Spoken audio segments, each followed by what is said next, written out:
വയസ്സുള്ള കുഞ്ഞിനെ ആര് നോക്കും? നീ ഒന്ന് നോക്കുമോ? ഫിറോസ് വന്ന് നോക്കുമോ? ആര് നോക്കും? ആര് നോക്കണം? ഈ പറയുന്ന രേണുസുധീരെ പപ്പായും മമ്മിയും ജീവിച്ചിരിപ്പില്ലായിരുന്നെങ്കിൽ കുഞ്ഞിനെ ആര് നോക്കും? ഫിറോസിലൊക്കെ പോയി വിന്നറായൊക്കെ മടങ്ങി വരാൻ ഞാൻ. നമസ്കാരം. രേഷ്മ പി തങ്കച്ചൻ എന്ന രേണുവിന്റെ തനി നിറം എന്താന്നുള്ളത് ഇപ്പൊ ഏകദേശം പ്രേക്ഷകർക്ക് പിടികിട്ടിട്ടുണ്ടാകുമല്ലോ. രേണുവിനെ വിമർശിച്ചതിന് റിയാക്ഷൻ യൂട്യൂബേഴ്സിനെ ആവശ്യത്തിൽ കൂടുതൽ ആൾക്കാർ പഴിച്ചായിരുന്നു. നിങ്ങൾ എന്തിനാണ് രേണുവിന്റെ പുറകെ നടക്കുന്നത്? എന്തിനാണ് രേണുവിനെ അനാവശ്യമായിട്ട് വിമർശിക്കുന്നത്? ഇപ്പൊ ഏകദേശം എന്തുകൊണ്ടാണ് വിമർശിച്ചത് എന്ന കാര്യം ആൾക്കാർക്ക് പിടികിട്ടിയല്ലോ. സത്യം എന്നായാലും പുറത്തു വരും, എത്ര മൂടി വെച്ചായാലും പുറത്തു വരും. ഒരു വ്യക്തിയുടെ മുഖം മൂടി എന്നാണെന്നുണ്ടെങ്കിലും അഴിഞ്ഞു വീഴും, അതാണ് സത്യം. ഇപ്പൊ ഏകദേശം രേണുവിന്റെയും കുടുംബത്തിന്റെയും മുഖം മൂടി അഴിഞ്ഞു വീണു.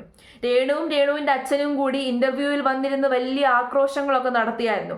സഹായിച്ചവരുടെ മുഖത്തേക്ക് കാർക്കിച്ച് തുപ്പുവാണ് അവർ രണ്ടുപേരും ചെയ്തത്. ഏതായാലും രേണുവിന്റെ കുടുംബത്തിന്റെ മനോഭാവം അതിലൂടെ നമുക്ക് വ്യക്തമായി. രേണുവിന്റെ 5 വയസ്സുകാരനായിട്ടുള്ള മകനെ നോക്കേണ്ടത് നമ്മൾ നാട്ടുകാരാണ്. രേണുവിനും കുടുംബത്തെയും നോക്കേണ്ടത് നമ്മൾ നാട്ടുകാരാണ്. നാട്ടുകാർ അങ്ങോട്ടെല്ലാം ചെയ്തു കൊടുക്കണം. സഹായിച്ചവരൊക്കെ തന്നെ ഇപ്പൊ ഓരോന്നോരോന്നായിട്ട് രംഗത്ത് വന്നുകൊണ്ടിരിക്കുകയാണ്. അവരോട് തന്നെ സ്വയം ചോദിക്കുവാണ്, ഞങ്ങൾ എന്തിനു സഹായിച്ചു എന്ന്.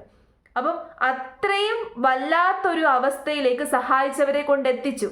സഹായിച്ചവരെ അപമാനിച്ച് അവരെ തരം താഴ്ത്തി അവരെക്കുറിച്ച് പറയാൻ പറ്റുന്നതിന്റെ മാക്സിമം ഈ കുടുംബക്കാർ പറഞ്ഞു കഴിഞ്ഞു. നാണമില്ലല്ലോ, മര്യാദ വേണം മനുഷ്യന്മാരായി കഴിഞ്ഞാൽ. ഇപ്പൊ കിട്ടിയ വേറൊരു വിവരം കൂടിയുണ്ട്. രേണുവിനെതിരെ ചൈൽഡ് ലൈൻ കേസ് എടുത്തിട്ടുണ്ട്. കാരണം എന്താന്നുള്ളത് നിങ്ങൾക്ക് അറിയാമല്ലോ. ഇന്റർവ്യൂവിൽ വന്നിരുന്ന് പബ്ലിക്കായിട്ട് കൊച്ചിനെ ഇല്ലാതെയാക്കൂ എന്ന് വരെ രേണു പറഞ്ഞു. അങ്ങനെ പോലും സ്വന്തം കുട്ടിയെ വെച്ച് വില പേശാൻ പോലും രേണു തയ്യാറായി എന്ന് പറയുമ്പോൾ രേണുവിന്റെ ആ ഒരു മൈൻഡ് സെറ്റ് നിങ്ങൾ ഓർത്തേ. ഇത്രയും പ്രശസ്തിയും പബ്ലിസിറ്റിയും ഒക്കെ കിട്ടിയതോട് കൂടിയിട്ട് രേണു അങ്ങ് മതി മറന്നുപോയി. അത് മാത്രമല്ല, രേണുവും കുടുംബവും നാഴികയ്ക്ക് 40 വട്ടം പറയുന്നൊരു കാര്യമുണ്ട്, ഞങ്ങൾക്ക് പൈസയില്ല, പണമില്ല, വരുമാനമില്ല, രേണുവിന്റെ വരുമാനം മാത്രമാണ്. എന്നാല് നമ്മുടെ കൊല്ലം സുധിയുടെ മരണശേഷം കൊല്ലം സുധിയുടെ അക്കൗണ്ടിലേക്ക് ലക്ഷക്കണക്കിന് രൂപയാണ് വന്നേക്കുന്നത്. ഒരുപാട് ആൾക്കാർ ആ അക്കൗണ്ടിലേക്ക് പൈസ ഇട്ട് കൊടുത്തിട്ടുണ്ട്. 500 രൂപയും 1000 രൂപയും 5000 രൂപയും അങ്ങനെ അവരെ കഴിയാവുന്ന രീതിയിലുള്ള പണം ഈ സുധിയുടെ അക്കൗണ്ടിലേക്ക് ഇട്ട് കൊടുത്തിട്ടുണ്ട്. ആ പൈസയൊക്കെ എവിടെ പോയി? ആ പൈസയൊക്കെ ആരായിരിക്കും എടുത്ത് ഉപയോഗിച്ചത്? എന്തായാലും കിച്ചു ആയിരിക്കും ഇതിൽ ഉപയോഗിച്ചത്. കിച്ചുവിന് അന്ന് 18 വയസ്സേ ഉള്ളൂ. ആ പൈസ എല്ലാം ഉപയോഗിച്ചത് ഈ കുടുംബമാണ്, രേണുവിന്റെ കുടുംബവുമാണ്. താജ് പത്തനംതിട്ട എന്ന് പറയുന്ന ഒരു മനുഷ്യൻ, അദ്ദേഹത്തിന് കൊല്ലസുധിയെ വളരെ പണ്ട് മുതലേ അറിയാം. ഈ കൊല്ലസുധിയുടെയും രേണുവിന്റെയും കുടുംബത്തെയൊക്കെ നല്ല രീതിയിൽ സഹായിച്ചിട്ടുള്ളൊരു മനുഷ്യനാണ്. ആ മനുഷ്യനെ കുറിച്ച് പോലും രേണുവിന്റെ അച്ഛൻ അനാവശ്യം പറഞ്ഞു. അദ്ദേഹം ഇപ്പൊ രംഗത്ത് വന്നിട്ടുണ്ട്. അദ്ദേഹം സ്ക്രീൻഷോട്ടുകൾ സഹിതമാണ് ഇപ്പൊ കാണിച്ചേക്കുന്നത് എത്ര രൂപ ചെന്നു എന്നുള്ളത്. രേണുവിന് പൈസ ഇട്ട് കൊടുത്തവരൊക്കെ തന്നെ അദ്ദേഹത്തിന് ഇപ്പൊ സ്ക്രീൻഷോട്ട് അയച്ചു കൊടുക്കുന്നുണ്ട്. ആ വീഡിയോ നമുക്കൊന്ന് കണ്ടിട്ട് വരാം. എന്റെ കയ്യിൽ പല തരത്തിലുള്ള ഡിജിറ്റൽ തെളിവുകളുണ്ട്. പക്ഷെ ഞാൻ ഇതൊക്കെ എടുത്തിട്ടാനുള്ള അവസ്ഥ എന്തായിരിക്കും?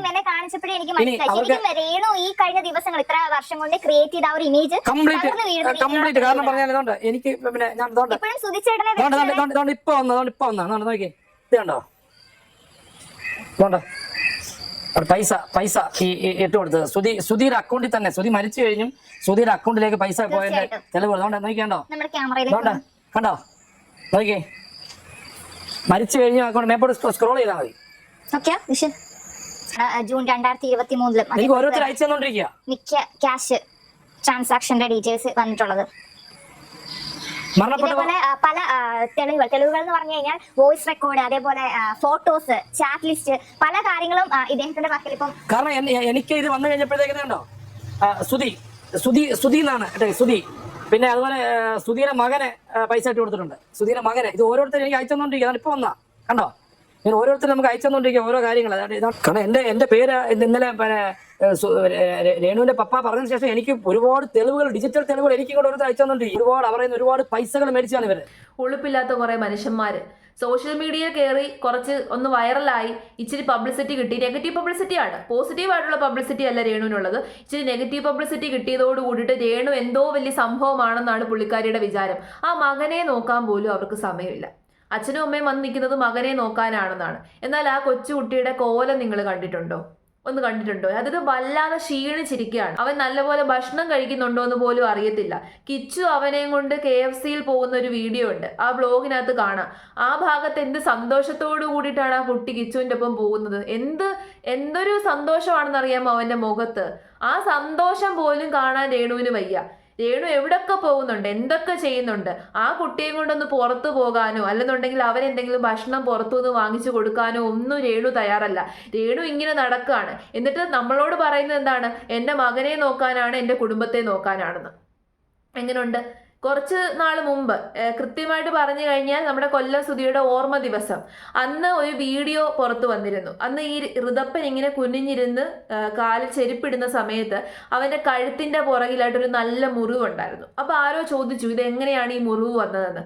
രേണുവിന് അതെങ്ങനെയാണ് പറ്റിയതെന്ന് പോലും അറിയത്തില്ല. അമ്മയോട് ചോദിക്കുവാണ്, അമ്മ ഇതെങ്ങനെയാണ് പറ്റിയത്? അപ്പൊ അമ്മ പറയുന്നു എന്തോ ഒരു ഈച്ചയോ ചെള്ളോ എന്തോ കടിച്ചതാണെന്ന്. അപ്പോൾ ചില കുട്ടികൾക്ക് മാത്രമല്ല ചില ആൾക്കാർക്ക് ഈ ഈച്ച കടിക്കുന്നതും ചെള്ള് കടിക്കുന്നതും ഒക്കെ തന്നെ അലർജിയാണ്.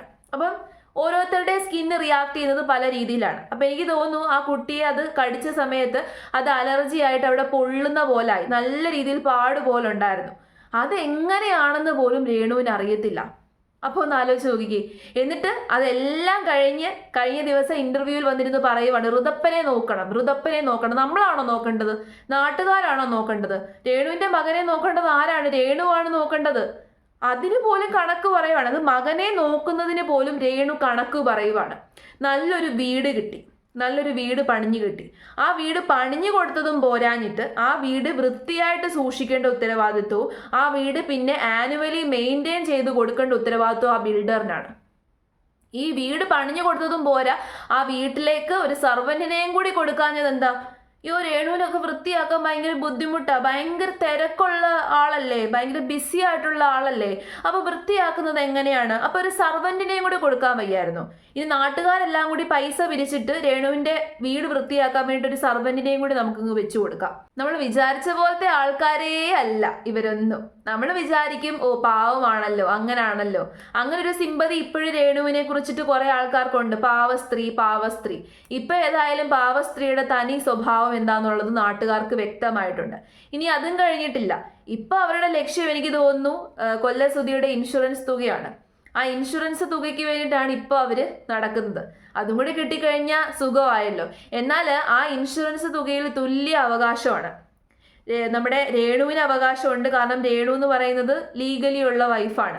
രേണുവിന് അവകാശമുണ്ട്, 2 മക്കൾക്കും അവകാശമുണ്ട്, കൊല്ലസുധിയുടെ അമ്മയ്ക്കും അവകാശമുണ്ട്.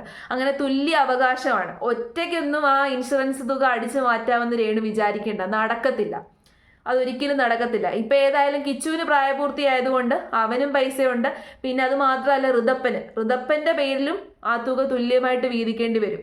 മാത്രമല്ല അത് ഫിക്സഡ് ഡിപ്പോസിറ്റ് ആയിട്ടാണ് ഇടേണ്ടത്. ഋതപ്പന് പ്രായപൂർത്തിയായതിനു ശേഷം മാത്രമേ ആ തുകയും പിൻവലിക്കാൻ പറ്റത്തുള്ളൂ. എനിക്ക് തോന്നുന്നു കിച്ചുവിനെ ആ വീട്ടിൽ നിന്ന് ഇറക്കി വിട്ടത് തന്നെ ഇവരാണ്. കിച്ചു അത് ഡയറക്റ്റായിട്ട് വന്ന് പറയാത്തതാണ്. അവനെ നല്ല രീതിയിൽ അപമാനിച്ച് വിഷമിപ്പിച്ചിട്ട് ആ വീട്ടിൽ നിന്ന് ഇറക്കി വിട്ടതാണ്. ഡയറക്റ്റായിട്ട് ഇറങ്ങിപ്പോകാൻ പറഞ്ഞു കാണത്തില്ല, പക്ഷെ മാനസികമായിട്ട് വിഷമിപ്പിച്ചിട്ട് ഇറക്കി വിട്ടതായിരിക്കാം. അതിനൊരു തെളിവ് ഞാൻ കാണിച്ചു തരാം. ഈ താജ് പത്തനംതിട്ട എന്ന് പറയുന്ന ഇദ്ദേഹം കിച്ചുവിനെ വിളിച്ച് സംസാരിക്കുന്ന ഒരു വീഡിയോ ഉണ്ട്. ആ വീഡിയോയിൽ നിങ്ങൾക്ക് ഏകദേശം കാര്യങ്ങൾ പിടികിട്ടും. ആ വീഡിയോ ഏതായാലും നമുക്കൊന്ന് കാണാം. കിച്ചുവിനെ ലൈവായിട്ട് വിളിക്കാൻ പോവുകയാണ്. നോക്കാം.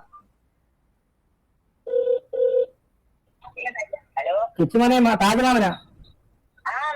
ഞാൻ നിന്നെ എങ്ങനെ എത്ര പ്രാവശ്യം വിളിച്ചു മോനെ? ആന്ധ്രാപ്രദേശിൽ എവിടെ മോനെ പോയെ? എവിടെ പോയി ആന്ധ്രാപ്രദേശില്?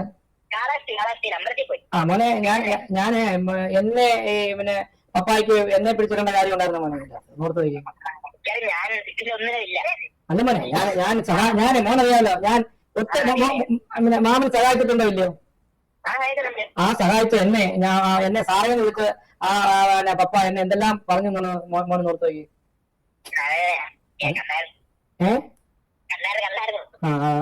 എനിക്ക് ഭയങ്കര വിഷമായി പോനെ. കാരണം ഞാൻ നിന്നെ തൊട്ടിലേക്ക് കിടത്തിട്ടുള്ളപ്പോ എനിക്ക് നിന്നെ അറിയാമോ? പിന്നെ അവിടെ ഇളയം എങ്ങനെയാണെങ്കിലും ഒരു കാര്യം പറയാതിരിക്കാൻ വേണ്ടി പറ്റത്തില്ല. എന്ത് മര്യാദയ്ക്കാണ് ആ കൊച്ചു സംസാരിക്കുന്നത്. ആ മോൻ സംസാരിക്കുന്നത്. 20 വയസ്സേ ഉള്ളവന് എന്ത് മര്യാദയ്ക്ക് എന്ത് ബഹുമാനത്തോടു കൂടിയിട്ടാണ് സംസാരിക്കുന്നത്. ഈ സ്ഥാനത്ത് രേണുവിൻ്റെ കുടുംബക്കാരുമാണെന്നുണ്ടെങ്കിലോ സഹായിച്ചവരെ കുറിച്ചിട്ട് അങ്ങ് ആക്രോശിക്കുമായിരുന്നു, അങ്ങ് കാർക്കിച്ച് തുപ്പുവാണ് അവരുടെ മുഖത്തേക്ക്. തോന്നിട്ടുണ്ടോ?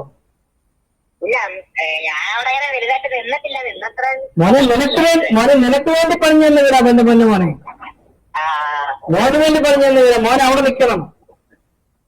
മോനിപ്പോ പഠിത്തം കഴിഞ്ഞോ? പഠിത്തം കഴിഞ്ഞ് മോന് അവിടെ വന്ന് നിൽക്കണം. മോന് വേണ്ടി മോന്റെ അനിയനും വേണ്ടി പറഞ്ഞു തന്ന വീടാ. ഇപ്പൊ എനിക്ക് ആരും ഇല്ലാത്തവരായിട്ട് തോന്നുന്നത് മോനെയാണ്. കാരണം മോൻ അച്ഛനും ഇല്ല അമ്മയില്ല. അവിടെ എനിക്ക് മോനോട് ഞാൻ മോനെ ഗുണദോഷിച്ചിട്ടില്ലേ? ഉണ്ട്. ഈ മോനെ പറ്റി എന്തൊക്കെ ഇവര് പറഞ്ഞു എന്നുള്ളത് എന്റെ ഉള്ളിൽ കിടപ്പെന്ന് പറയാം മൊത്തം. മോനറിയാമല്ലോ. മോനെ പറ്റി എന്തൊക്കെ പറഞ്ഞിട്ടുണ്ടെന്ന് എനിക്കറിയാം. നീ ബൈക്ക് എടുത്തോണ്ട് പോകുമ്പോൾ എന്തൊക്കെ പറ്റി എന്നോട് പറഞ്ഞ എനിക്കറിയാം. നീ കാർ എടുത്തോണ്ട് പോകുമ്പോ എന്തൊക്കെ പറ്റിയെന്ന് എനിക്കറിയാം. നിനക്കൊരു 500 രൂപ അവർ തരുമ്പോൾ എന്തൊക്കെ പറഞ്ഞെന്ന് എനിക്കറിയാം. എനിക്കറിയാം, കൃത്യമായിട്ട് അറിയാം. ഞാൻ മോനോട് പറഞ്ഞില്ല മോനെ മുടി വെട്ടി വെക്കണമെന്ന് പറഞ്ഞില്ലയോ? അത് എനിക്ക് എന്റെ ഇഷ്ടം കൊണ്ട് മോനെ പറയുന്നത്. നല്ല പഠിക്കണം കേട്ടോ. എന്തെങ്കിലും ആവശ്യം ഉണ്ടെങ്കിൽ മോൻ എന്നെ വിളിക്കണം. എന്തെങ്കിലും ആവശ്യം ഉണ്ടെങ്കിൽ എന്നെ വിളിക്കണം, പഠിക്കുന്ന കാര്യത്തിന് വേണ്ടി. നമുക്കൊന്നും അറിയാത്ത പല കാര്യങ്ങളും ഇനിയും പുറത്തു വരാനുണ്ട്, ഒത്തിരി കാര്യങ്ങൾ. അത് ഈ കിച്ചുവുമായിട്ട് ബന്ധപ്പെട്ടിട്ടുള്ള കാര്യങ്ങളാണ്. ഒരുപക്ഷെ കിച്ചുവിനെ ഒരുപാട് ഈ ഒരു വിഷയത്തിലേക്ക് വലിച്ചിഴയ്ക്കാതിരിക്കാൻ വേണ്ടിയിട്ടായിരിക്കാം പല ആൾക്കാരും അത് ഹൈഡ് ചെയ്ത് വെക്കുന്നത്. കിച്ചുവും അതുകൊണ്ട് തന്നെ ആയിരിക്കാം മനഃപൂർവ്വം അത് തുറന്നു പറയാത്തത്. കാരണം അവനൊരു മര്യാദ വെച്ചിട്ടായിരിക്കാം തുറന്നു പറയാത്തത്. ഇൻഡയറക്റ്റ് ആയിട്ട് ചില പ്രതികരണങ്ങൾ നടത്തുന്നു എന്നത് ഒഴിച്ചു കഴിഞ്ഞാൽ കിച്ചു രേണുവിനെതിരെ പ്രത്യേകിച്ചൊന്നും തന്നെ പബ്ലിക്കിന് മുമ്പിൽ തുറന്നു പറഞ്ഞിട്ടില്ല. ഇവിടെയും അങ്ങനെ ഇൻഡയറക്റ്റ് ആയിട്ടുള്ളൊരു പ്രതികരണം നിങ്ങൾക്ക് കേൾക്കാൻ സാധിച്ചു കാണും. കിച്ചു പറയുന്നുണ്ട് എനിക്കെല്ലാം അറിയാമെന്ന്. അദ്ദേഹം പറയുന്നത് താജ് പത്തനംതിട്ട എന്ന് പറയുന്ന അദ്ദേഹം ചോദിക്കുന്നുണ്ട്, നിന്നെക്കുറിച്ച് അവർ പറഞ്ഞതൊക്കെ നിനക്ക് അറിയാമല്ലോ, നിന്നെക്കുറിച്ച് അവർ എന്തൊക്കെയാണ് പറഞ്ഞിട്ടുള്ളത് എന്ന് നിങ്ങൾക്ക് അറിയാമല്ലോ എന്ന് ചോദിക്കുന്നത് ആര് പറഞ്ഞിട്ടുള്ളതാണ്? രേണുവും കുടുംബവും നിന്നെക്കുറിച്ച് പറഞ്ഞിട്ടുള്ളത് നിനക്കറിയാമല്ലോ എന്നാണ് കിച്ചുവിനോട് ചോദിക്കുന്നത്. അപ്പൊ കിച്ചു മറുപടി പറയുന്നത് എന്താണ്? എനിക്കറിയാം. അപ്പൊ കിച്ചുവിന് കുറെ കാര്യങ്ങൾ അറിയാം. ആ കാര്യങ്ങൾ എന്താന്നുള്ളത് പബ്ലിക്കിന് അറിയത്തില്ല. ചിലപ്പോൾ പലർക്കും അറിയാമായിരിക്കാം, പലരും അത് തുറന്നു പറയാത്തതാണ്. എനിക്കറിയത്തില്ല, അറിയാത്ത കാര്യമായതുകൊണ്ട് ഞാൻ പറയുന്നില്ല. അപ്പോൾ ഇങ്ങനെ കുറേ നഗ്ന സത്യങ്ങൾ ഇനിയും പുറത്തു വരാനുണ്ട്. ഇപ്പൊ തന്നെ കുറെ നഗ്ന സത്യങ്ങൾ പുറത്തു വന്നു. അതോടുകൂടിയിട്ട് രേണുവിന്റെ ഏകദേശം രേണു എന്താന്നുള്ളത് ആൾക്കാർക്ക് പിടികിട്ടി. ഇപ്പോഴും അവരെയൊക്കെ തലയെ ചുമന്നുകൊണ്ട് നടക്കുന്ന ആൾക്കാരുണ്ട്. ഈ തലയെ ചുമന്നുകൊണ്ട് നടക്കുന്ന ആൾക്കാർ സൂക്ഷിച്ചോളുക. കാരണം തല കടിച്ചു പറിക്കുന്ന സ്വഭാവമുള്ള ആൾക്കാരാണ്. സഹായിച്ചവരെ എല്ലാം നാറ്റിച്ചു വിട്ടു, സഹായിച്ചവരെ എല്ലാം തള്ളിപ്പറഞ്ഞു.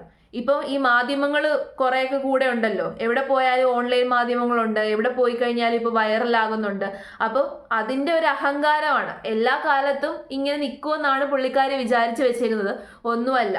ഇനിയിപ്പോൾ ബിഗ് ബോസിലും കൂടി കയറി പറ്റിക്കഴിഞ്ഞാൽ പിന്നെ സുഖമായല്ലോ. അതോടുകൂടിയിട്ട് പിന്നെ ആരുടെ സഹായം വേണ്ട, ആരെയും ആവശ്യമില്ല.